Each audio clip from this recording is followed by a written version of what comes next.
All right, thank you for joining us right now. I'm Logan Wilbur, and I'm joined by County Clerk and Recorder Tina Peters. Tina, thank you for joining us today. Obviously, a conversation we've been looking forward to having, so we appreciate you making time for us today. You bet, my pleasure. Now, on our website, sometimes stories go to Arizona, sometimes they go to California. They kind of have different reach than our broadcast. So for anyone who doesn't know who Tina Peters is, could you just kind of give us a quick synopsis bio of who you are? I'll be happy to. I'm Tina Peters. I'm the Mesa County Clerk and Recorder. And I took some forensic images of our Dominion software on our, and now it's gone nationwide because of what we found. I'm also a Gold Star mom. My son, until his death in 2017, just 4 years ago, was a Navy SEAL, and we miss him a lot. And I'm also a cancer survivor. And I took office because, Logan, I love the people of Mesa County. And in 2016, I walked this whole county and talked to people. And I found that I really love the people of Mesa County. And I wanted to find, I'd been a business owner for 32 years, and I wanted to find a place I could serve. And back then, there were like 3+ hour wait times at motor vehicle, and I went, I can fix that. And so all the promises I've made to the people of Mesa County that elected me, I have fulfilled. And so this latest with this election information, there's things I can't unsee, Logan. I can't unsee it. Obviously, based on some of the things that have gone on, we've gotten to a position where you, as County Clerk and Recorder, unfortunately, a decision by a judge says you will not be overseeing our elections, that there will be 2 designated elections officials in place instead. This is something that was kind of requested by the Secretary of State, supported by the Attorney General and our county commissioners, but you plan on appealing this decision and taking this to the State Supreme Court, correct? Yes, this power grab is a stunning abuse of power by another elected official at the Secretary of State, or the Secretary of State, Jenna Griswold, which should alarm all Coloradans because the power of state government to override an elected official in county government and giving this power to centralized government is unheard of and unprecedented. You've kind of mentioned to me before that you feel good about your chances of having this overturned by the state Supreme Court. Is there anything specific that has kind of any precedent of sorts that kind of makes you feel confident about that decision coming? Well, of course, that's up to my attorneys. I'm not schooled in law, just in being the clerk. But, I think if they look at the merits of the case and they actually look at the law, unfortunately, when the raid happened on my office by the Secretary of State, a lot of people were influenced, I guess is the proper word to say, that I had done something wrong. And taking a forensic image is like taking a picture. Taking a forensic image before and after of the election server, actually the people of Mesa County's election server, is completely legal. So what we've found has caused great concern, and I can see why they rushed in to see what they could cover up. And so, I feel that if the court looks at the actual merits of the case, then they should see, hopefully, that that what I did was right.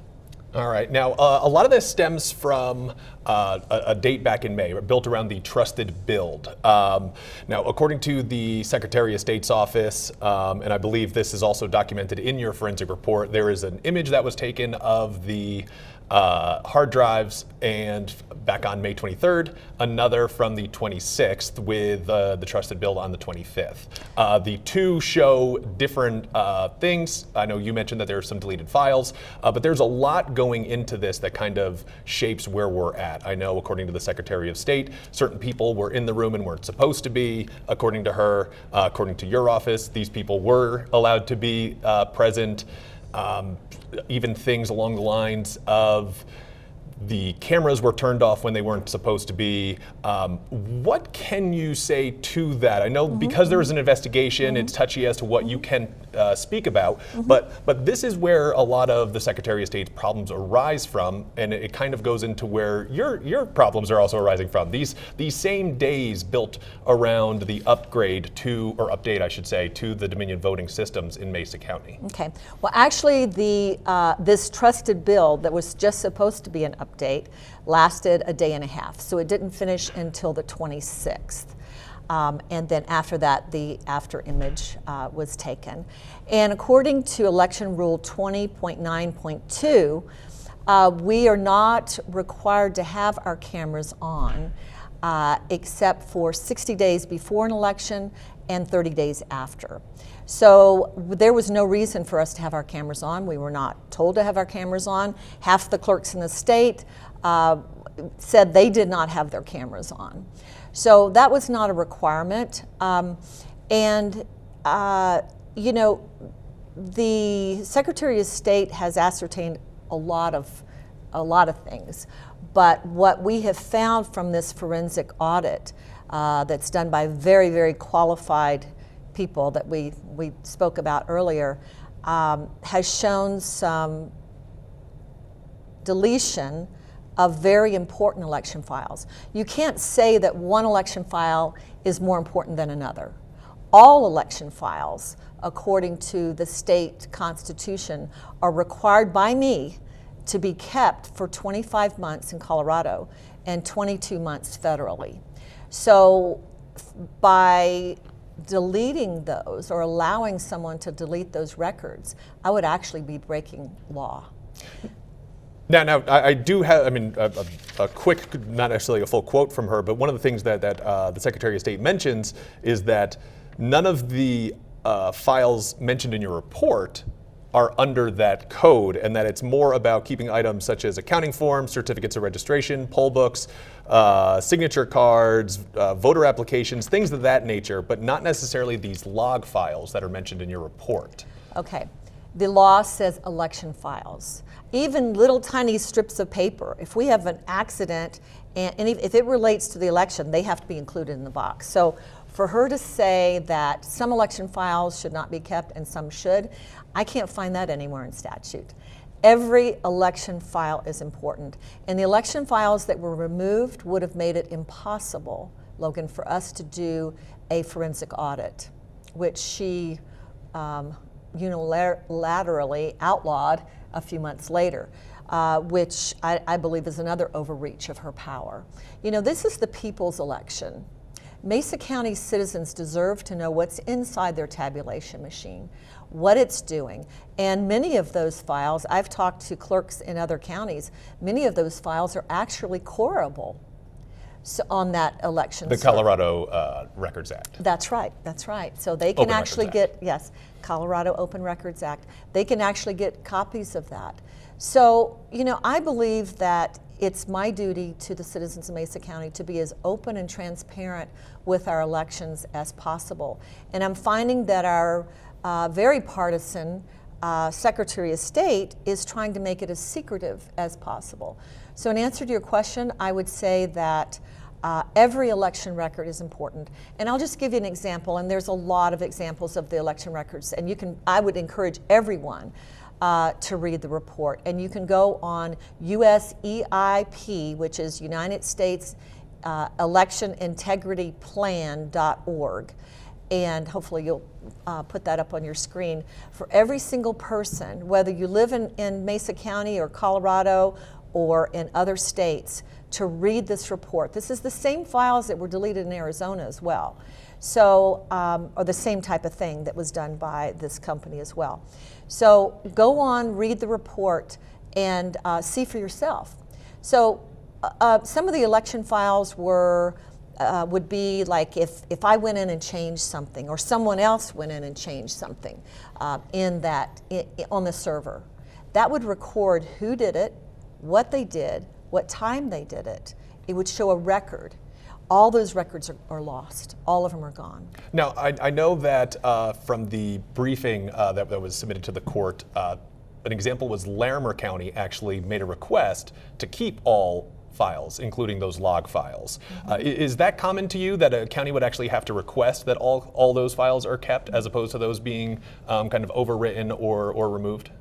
You know, we've never been aware of how much secret information are in these tabulators or in this equipment, and we've obviously never been schooled on backing anything up. So this was a big education to me. I mean, I had no idea that things were being deleted, election records were being deleted off my server. So I was very surprised. So I don't think you need to request it. I think as the clerk and recorder, that is your job. Your job is to preserve these records. And that's one of the things that really is the split here between what we're hearing from you and what we've heard from the Secretary of State, is that more from Secretary Griswold, we're hearing that on the 23rd, the 26th, the 25th, when yourself and two others were in the room getting the pictures of this, that's when some information got out, that it was more of getting rid of information as opposed to preserving the information. And I know that one of the things that was a concern was that information from there was allegedly released by one of the individuals in the room who was not an employee, made it to, I guess, conspiracy theory websites, was what they were kind of described as in these briefings, made them online so that people had access to our passwords. Is that something that's even possible through these types of, I guess, updates and things like that people can get that information off there? So I don't know how that happened, but I do know this. I wasn't aware until she said something that there were even secret passwords. I mean, as far as I knew, our office was the only one that had passwords to this machine, and should be the only one that has access to our machine.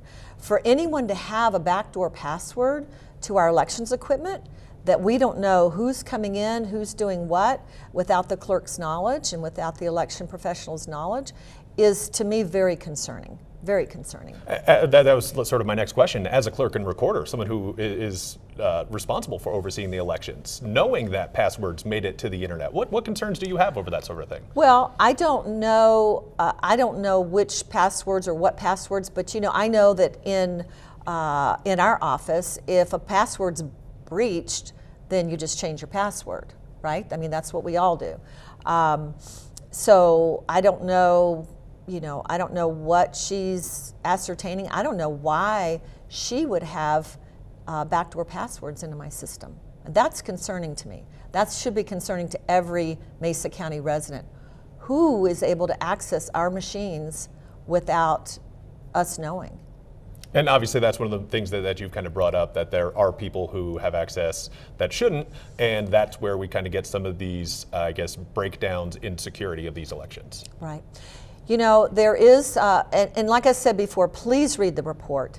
Folks need to see a visual of how much election data was destroyed from my server. And this happened all over Colorado, and it's happening all over the United States. So it's not just a Colorado issue or a Mesa County issue. I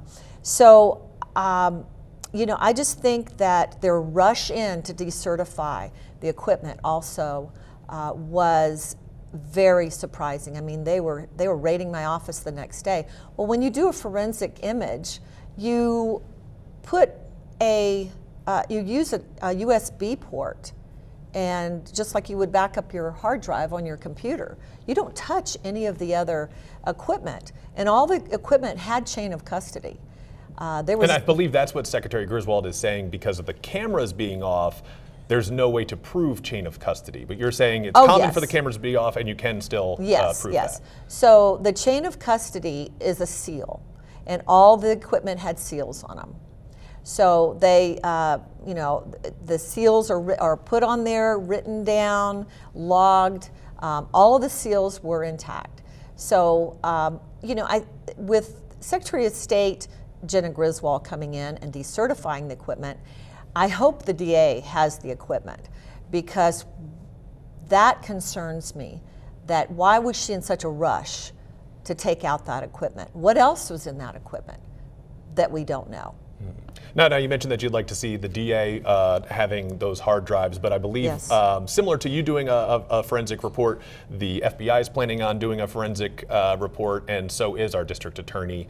I mean, obviously we have no idea when that's going to come out, but from your standpoint, there shouldn't be any difference of what the FBI is finding, what the DA is finding, and what you found, correct? Hopefully not. Now, when they came in and raided my office on the 10th, they were in there for several hours without any oversight, and that concerns me. So I would like to do another forensic image of the server after they were in there. Now, real quick, when you say there was no oversight. No oversight. So if the district attorney's people are in there, the Secretary of State's people are in there, and federal officials are in there, they're not necessarily checks and balances on each other? Is that what you're saying? No election experience. There was a worker in our facilities department and a person that I don't know if she's new or who she is, but in our IT department. Well, the IT department, I had asked them if they would come in during the trusted build and observe for me, and they declined. They never want to touch our elections equipment. Mesa County IT department never wants to deal with our elections equipment, so they declined. Is there a reason for that? They just that's just their policy. So here were two people in there, a facilities worker, and they said they had two Mesa County employees in there. Well, they prohibited my chief deputy, who is the clerk in my stead, if I'm not there, they prohibited her from coming in. And my chief deputy, by the way, was on a 2-week vacation and then also in the hospital during the time the trusted build was performed. So there was no reason that she should come under any kind of suspicion or be disallowed from being in there to observe in my stead. Okay. Now, while all of this is going on, you were actually out of town speaking at a symposium about elections and things of that nature. Right. Was the timing of that, I mean, to us watching, it's one of those, how did these two moments align sort of thing, right? You find out that there's an investigation going on to the clerk and recorder for election fraud or whatever the specific term was that they were planning at the time, and then you're speaking somewhere else about election fraud. Was there did you know that some of these things were happening and that the investigation was potentially coming down and just happened to be there? How did this all work out where you kind of ended up in South Dakota while this was going on? No, that was a surprise. Well, citizens had been bringing me information for quite some time about suspected fraud, and at first I'm vehemently discounting, as far as not discounting, but questioning their claims, because I'm saying, well, wait a minute. We have this in place, we have that in place. How could that happen? So I'm running these things through my mind, and it just kept coming in. People kept meeting with me, emailing me, calling me, saying this is not right. There's something that's not right. So I made it a choice, because of my position, to learn and listen to them, because for me the main thing as the clerk and recorder, as an elected official, is to listen to the people that put me in that position. I don't pretend to know everything, and I believe there are very, very smart people out there, and I need to listen to them. And these are people that I love. These are people that I serve in this county. And so they kept bringing me more and more evidence that was just too undeniable. And so I went to that to learn more, basically, and never having a clue what was going to happen next. And so I had packed for 2 days and ended up being swept away by security and being put in a place that was secure because there were threats on my life. And so what I've learned is this information is not small, Logan. This information, as it's proving out, is showing election fraud on a very high scale. And I kind of feel like little David against Goliath at the moment. Now, you mentioned that you got swept away by security and put into a safe space. Is that why, I believe it was between August 9th and September 16th, there wasn't a lot of Tina Peters sightings in Mesa County? And I know we mentioned it earlier. It was, you were certainly disappointed to hear our county commissioners saying things like, come out of hiding, someone call Tina if you have her cell phone, things of that nature. Can you speak about where you were, or were you in fact hiding? Sure. No, I was never hiding. I was in contact with my office every day, and I was in a secure location. There was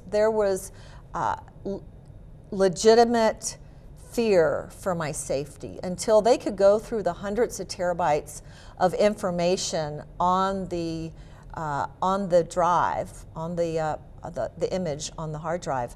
They were concerned about me, and still are. I mean, I still have people that want to provide security for me because of the level of concern for my safety. So no, I wasn't hiding. And I was in touch with my office. You know, I haven't taken a vacation, Logan, since I became clerk and recorder. You know, I love what I do, and the people that I work with and do it for. So no, I was being protected. I had 24-hour security, which was kind of different for me. I'm not used to going to shop for, you know, lingerie or something with somebody accompanying me, because I only packed for 2 days. I'm not used to that either. You know, or you know, having someone always with me like that, and so it was tough to get used to. But yeah, that's something, unless you're the president, a very high-profile celebrity, you typically don't have 24-hour security, anyone around you like that. I'm sure that's not something that you just get used to. No, it was difficult, and then to see what they did to my chief deputy. So, you know, my chief deputy is clerk when I am not at the office. And to see how they framed her and what they did to her is unconscionable. And when I said something to, or it was actually somebody else said something to law enforcement, and they said, how did this happen? And they said, well, we had bad intel. They showed up with 8 SWAT people dressed in full SWAT gear at her house. She is 66 years old. She has a handicapped daughter and granddaughter, and there was an infant there, demanding to see her, asking for them to open up the garage door to prove she wasn't there.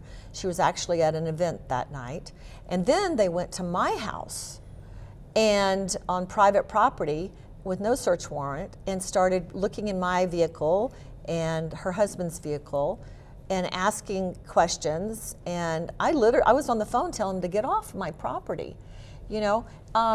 So the overreach, and then they marched her out of her office with some, nobody still can figure out what it is, some complaints that somebody had that are very unfounded. And I think what, just to, not to interrupt you, but to interject, I think it's important to point out, you know, we've reported, other places have reported, she is facing charges, but none of them have anything to do with these investigations. They're all separate regarding workplace, hostile work environment, things of that nature. It has nothing to do with this.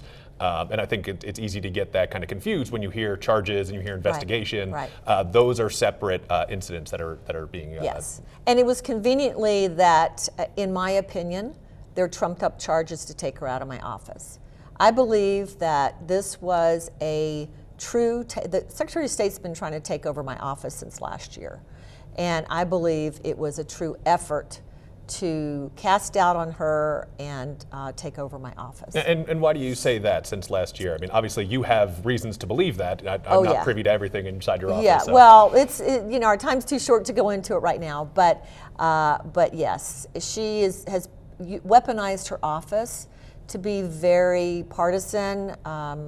You know, yeah. Is there a reason it's specifically Mesa County and not, you know, if it is partisan, why would it not be, you know, a bunch of the other areas as well that we're hearing sort of similar issues coming out of? Well, for a conservative county like Mesa County, this would be a jewel in their crown to take over, especially our elections department in Mesa County. We are primarily a conservative county. You know, things are changing a little bit. And, you know, I mean, I love, you know, Democrat, Republican, unaffiliated, doesn't matter to me. You know, we're all citizens of Mesa County and I serve them all. But everyone should read that report, because I don't care what political party or affiliation that you are, you need to know that things are being done without your knowledge, to your vote, to the machines. The second report will be coming out here shortly, maybe as soon as this week, with more information. But everyone should be alarmed at this. And with the overreach of to try to make it more of a state-controlled election, just like they're trying with H.R. 1 to make it a federally controlled election. So, you know, we're losing more and more of our liberties. I mean, you know, they've taken people out of my office without just cause. I've had to close the Fruita and Clifton office because my chief deputy was my motor V manager, or is my motor V manager. And also the girl that was in elections, who was just doing her job and there that day, she's been taken out as well. And she helped in motor vehicle. So I don't have the staff. I have a very small staff. I don't have the staff to sustain people just willy-nilly taking out people out of my office without any clear cause. There's no resolution right now. What are you hearing as to why they're being taken out? No one's really saying. You know, it's just like with me. I've committed no crime. I took an image, a before and an after image. You know, there is no crime in that. And if I choose to have someone come in to do that, we have vendors and different people come in all the time to do different things. You know, I'm the clerk. I don't have to ask permission for somebody to do that. You know, if I see a real threat, it's not only my obligation, but it's my duty as the clerk, and in this case, to preserve election records. You mentioned being in there to take the pictures. Why is there confusion over whether or not one of the people in the room during that time was or was not an employee? How is there confusion over that sort of thing? You know, I don't want to get into that because it is an active investigation, but you know, the bottom line is what was done, thank God it was done.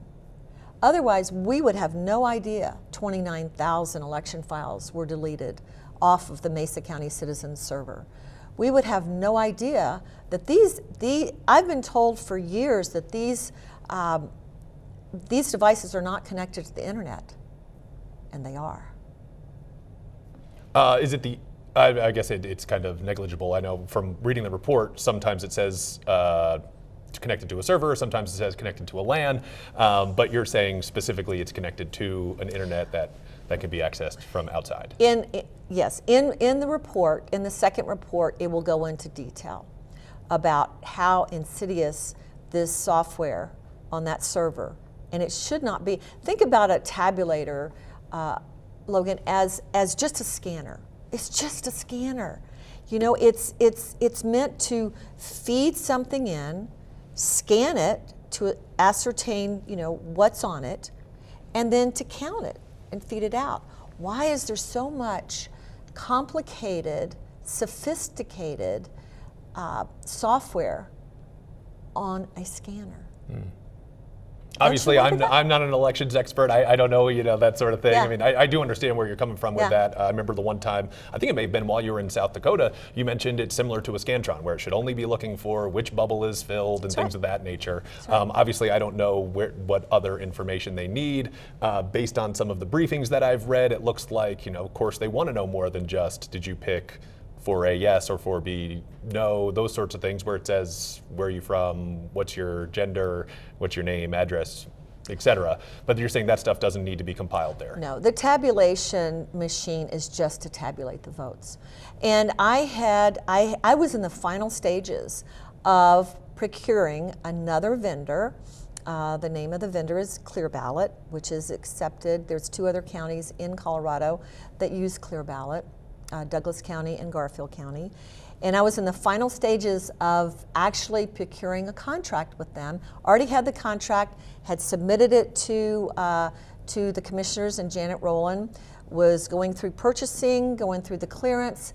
Janet says, well, as much, I mean, I could read you her quote if you want, but basically as much suspicion with Dominion, this would be a good thing.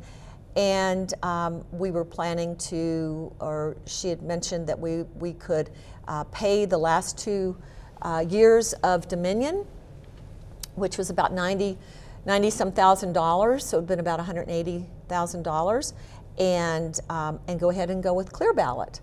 So that's where I was focused on. It would have been $277,000 to own the equipment. And $50,000 a year for maintenance.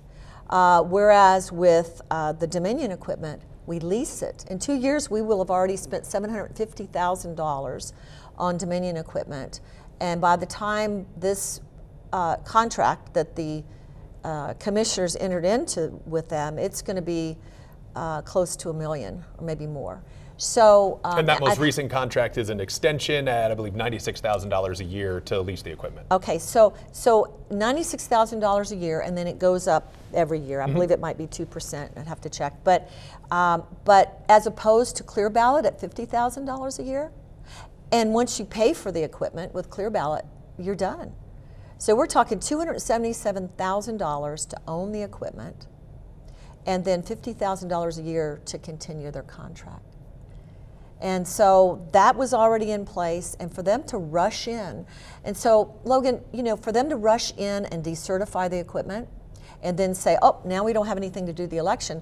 Well, my solution was to go ahead and hand count this election. This is an important election because we have school board, we have some important things on the ballot.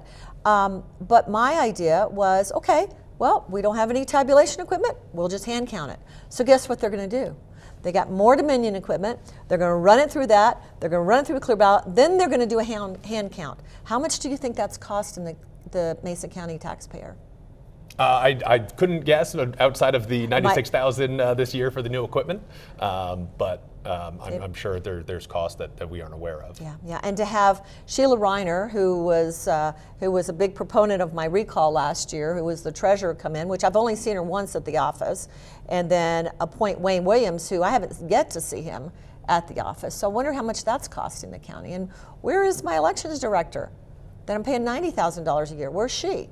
I mean, why do we need all these people when it was just me and Belinda and my elections director and my 2 elections managers, who one of them has been told by Sheila Reiner that she's not allowed to participate in this election. Well, let's stick with that. On that sort of a note, with kind of the national attention that we're getting here and things of that nature, how are you feeling about the election, knowing that we are doing it a little non-traditional, that we have 2 designated election officials overseeing it as opposed to the clerk and recorder? Obviously, Wayne Williams is a former Secretary of State. Sheila Reiner has been in your position before. So it's people who are familiar with elections overseeing the election. Seems like our commissioners, the Secretary of State, a lot of people agree this is a good way to go. How are you feeling about November 2nd, knowing we have new equipment in here and some people on paper who are familiar with the elections overseeing it?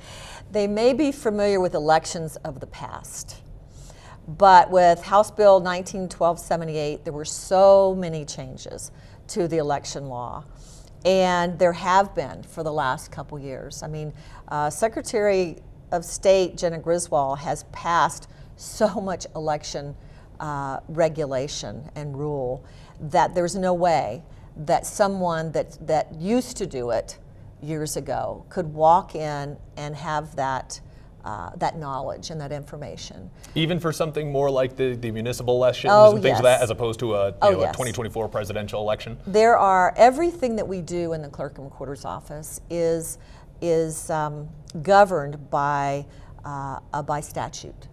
whether it's in our recording department, our motor V department, and our elections department.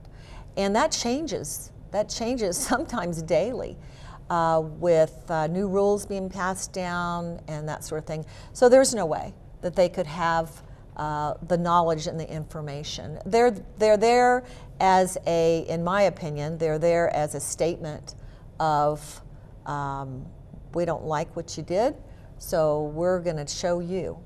And I think it's such a, like I said, this power grab is a stunning abuse of power by a state official, a Secretary of State, over someone in the county that wants to run their own lives, these county citizens, and elect their own county officials to conduct their elections. So, what does it say to you that our commissioners are on board with this? Because it seems like they aren't necessarily disagreeing with you on things. I mean, you said you spoke to Janet Rowland about switching out the equipment and talking cost and savings. So it doesn't seem like you two were necessarily that far apart on what we could be doing moving forward, but it does seem like they are in support of this. I think that what happened is when the Secretary of State came in and started this big bit of theater and cast, to keep the eyes off of them, they cast the light on me like I'd done something wrong. I think that it influenced the commissioners, it influenced the DA, I believe it influenced the judge. I believe it influenced everybody in Mesa County. And of course, we've got the Daily Sentinel, who's never written a good article about me, never will, because he supports my opponent, or my past opponent, and and Sheila Reiner, and is good friends with them. So, and the other thing too, I just want to tell you, I'm really surprised that and saddened by our local government that I took the report, and this is the report that I took to Janet Rowland and to each of the commissioners, and I did that out of respect. My attorney took one to the DA, and then I took one to each of them. And when I laid it on Janet Rowland's desk, she took her hand and she pushed it to the side and started talking to the person beside me. And emails show that within 10-15 minutes, she had, without a core request, she had emailed it to Charles Ashby with the Daily Sentinel, and has never read it, as far as I know. I asked the sheriff if he's read it. He hadn't. I asked Cody Davis if he's read it.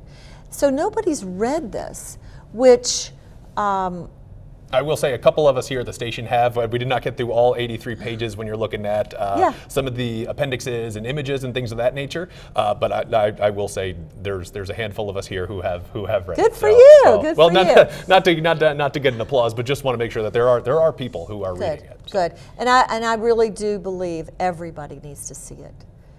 This is proof. This is admissible in the court of law. And I believe the case, or the link that you gave me, shows that it has a case number attached to it, has exhibit, I forget what letter is attached to it, but it looks like that one has actually been admitted into the courtroom. So yeah, and they tried to make it sound like some of the things they've said.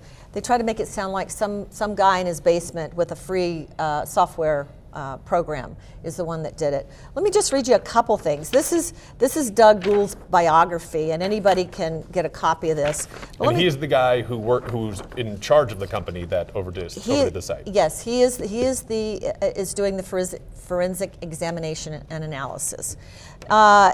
He's been around for a long time. In the late 1990s, they discovered an international attack involving 4 countries, wrote monitoring and tracking software to capture the perpetrator online, brought together the FBI, Royal Canadian Mounted Police, Scotland Yard, and Deutsche Post in a live investigation tracking the intruder, resulting in an arrest in Germany. He discovered al-Qaeda attack plans targeting U.S. soil, Working with the FBI, the perpetrator, who was a foreign citizen in the U.S., arrest was made within 48 hours and the attack was thwarted. And I'll just read one more, there's plenty. He's qualified as an expert witness and provided expert testimony. He identified a leak of national security from Oak Ridge National Laboratory involving chemical weapon information using forensic analysis and was able to identify the perpetrator. You know, this is not someone that just does this as a hobby. This is serious business. And these people that are perpetuating this election fraud are very high level. They're probably have very deep pockets. So, you know, and have a lot of power. So if you can imagine, and this is how I think, and I'm just saying, if you can imagine people being elected that you didn't elect, to me that's a scary thought for every single American in the United States.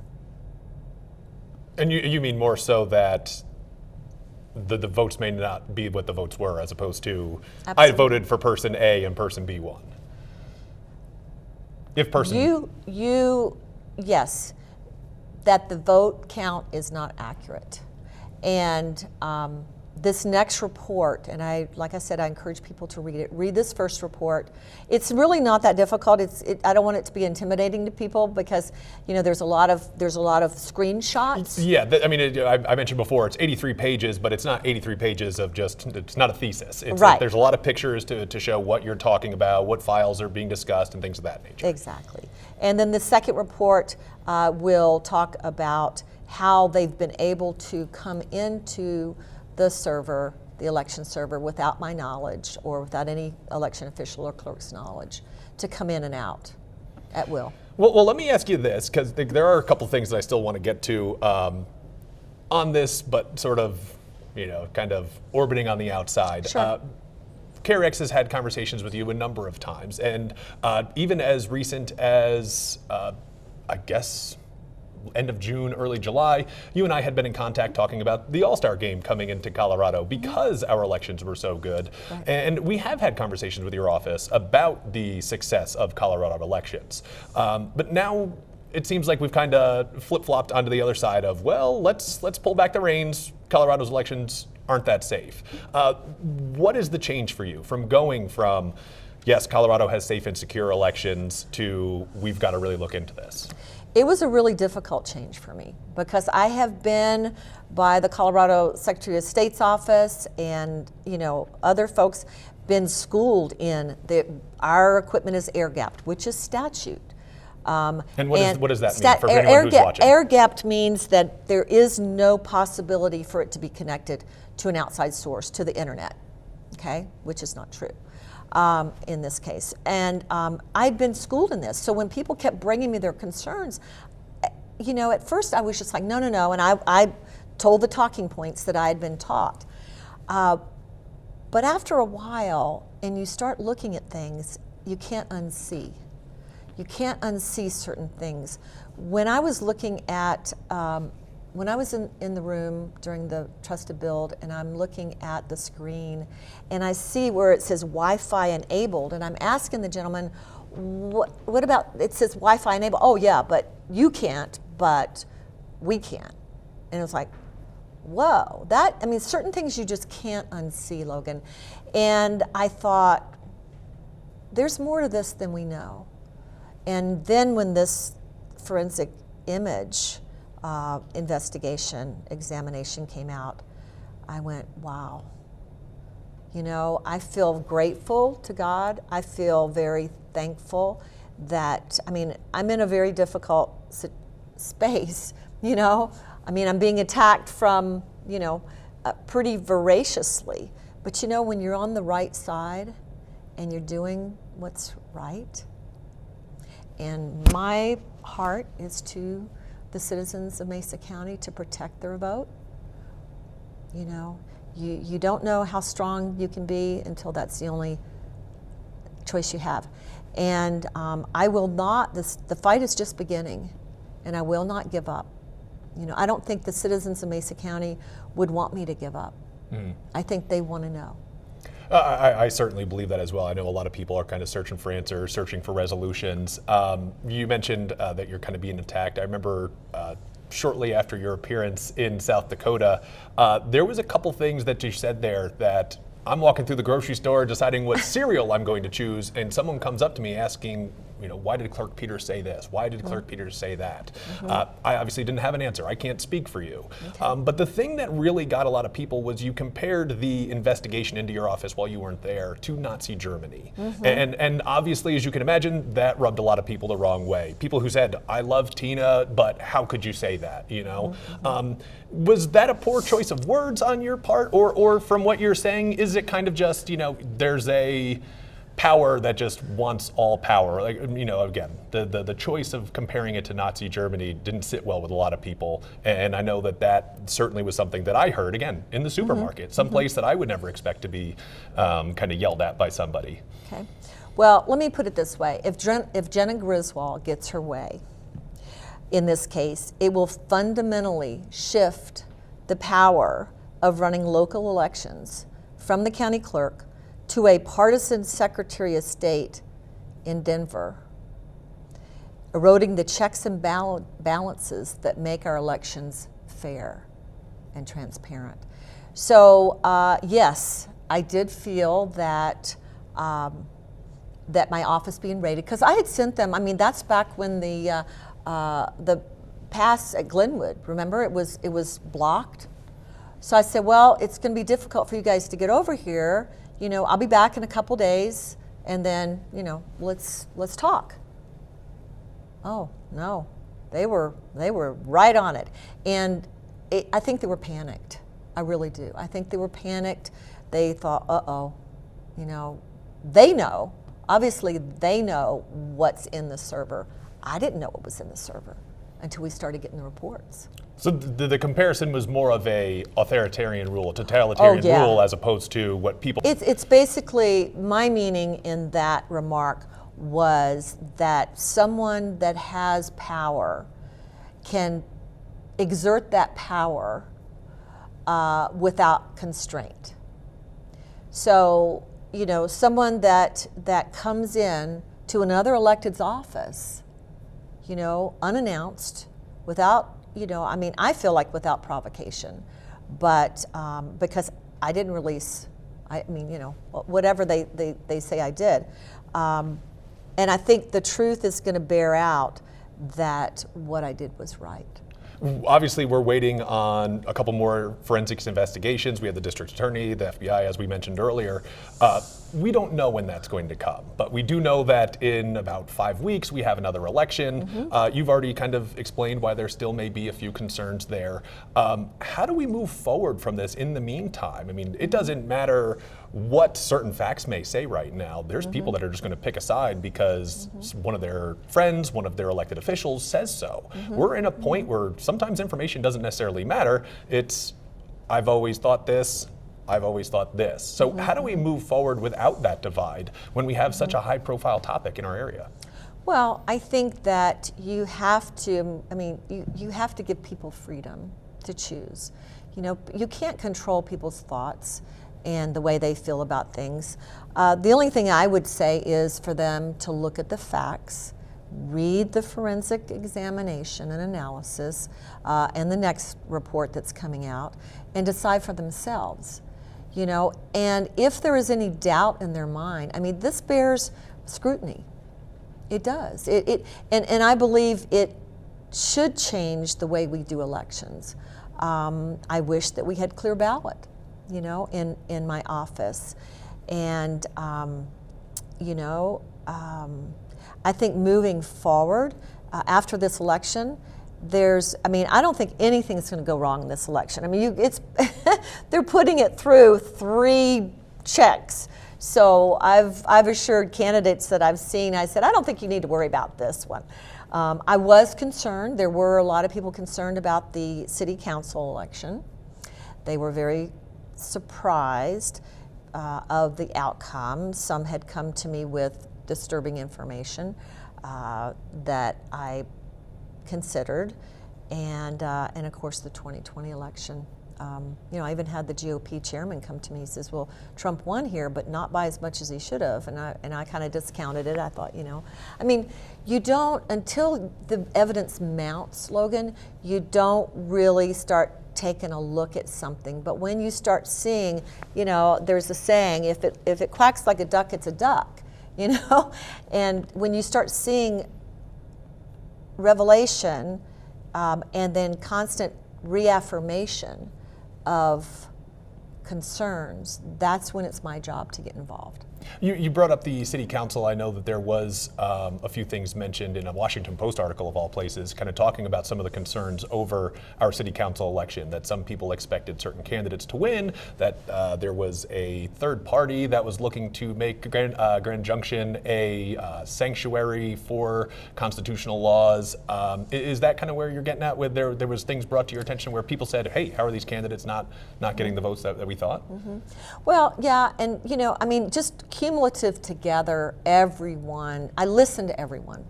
I listen to people that, it seems like after the Sentinel articles, they usually are like really colorful emails I get, with all kinds of like very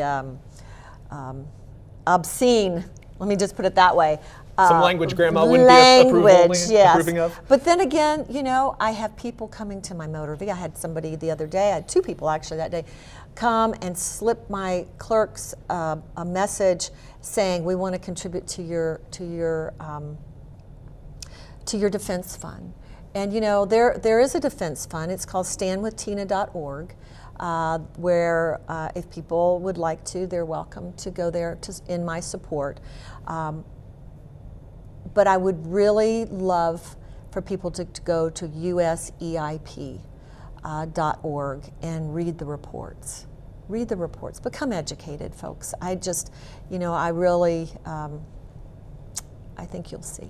Yeah, and I mentioned it before that there is obviously a concern of mine is that people will just take a stand one way or the other. I'm not telling anyone what they need to believe, obviously. Sure. But at the same time, I do know that there are plenty of people who will say, well, the person I elected says this, the person I don't like says this sort of thing, from both parties. And it's unfortunate that we've gotten to that place. Is there concern moving forward that one of the people who was kind of put in to replace you was someone who you basically took the role of in the first place, that the voters did not choose? You mentioned that before, that Sure. Hey, if our elections, if we can't trust that the people that we elect are in those positions, how can we trust our elections? Well, not by an election, but by a court appointment, commissioner appointment. Someone who did not win an election for a certain position is now back in the role that they would have been in had they won an election. Right, and it's a temporary. It's I out of respect for the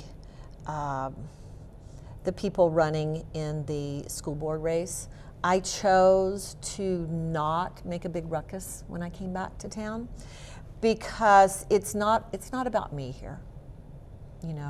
It's about electing good people. It's about the election going off well. I don't need the attention. I've got plenty of that going on. It sounds like it. So, that's the thing that's most important. You've got to take yourself out of the picture and go, what is the best thing for the citizens I serve? And if I do decide to run again at some point, I don't know that. I haven't announced. But if I do decide to run at some point and the people want me, I will. And if they don't, I'm okay with that. That's the beauty of elections in the United States, or that should be the beauty of elections, that you get to choose. You get to have your own opinion, whether you believe this way or you believe that way. It's not up to me to tell you how to believe or what to do. And that's where I think the bottom line of all this is it's so important that Denver is not telling us this is what this elected official is going to do, or the commissioners saying we're going to take people and put them in your office that you don't agree with, or that you don't think or aren't the best fit in this case.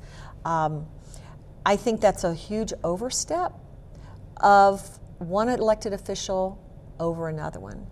And I think that history is going to prove that out, and I hope that I hope that the Denver court sees it for the merits of the law and not for other reasons.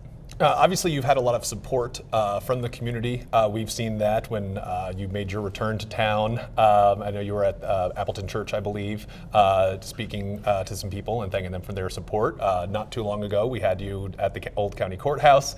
Obviously, Krex was upset we didn't get an invite. But at the same time, we understand in these situations, and you sort of mentioned it with the school board, you're not necessarily trying to make this about you. It's about the elections. Will there be more Clerk Peters appearances and ways that people can kind of hear from you, or that we can hear from you again moving forward?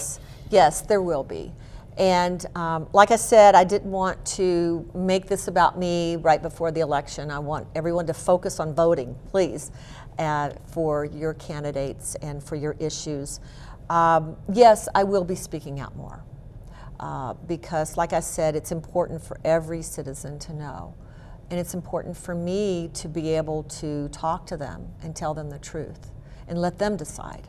Let's quickly, sort of a last question. You mentioned how important this election is going to be. And typically you only hear that when there's congressional seats, presidential seats. But we're talking about local elections, things that truly hit home. School board seats in 2 different school districts, both 51 and 50, and then also both schools are looking to rebuild certain schools and get funding for that, and obviously they need community support.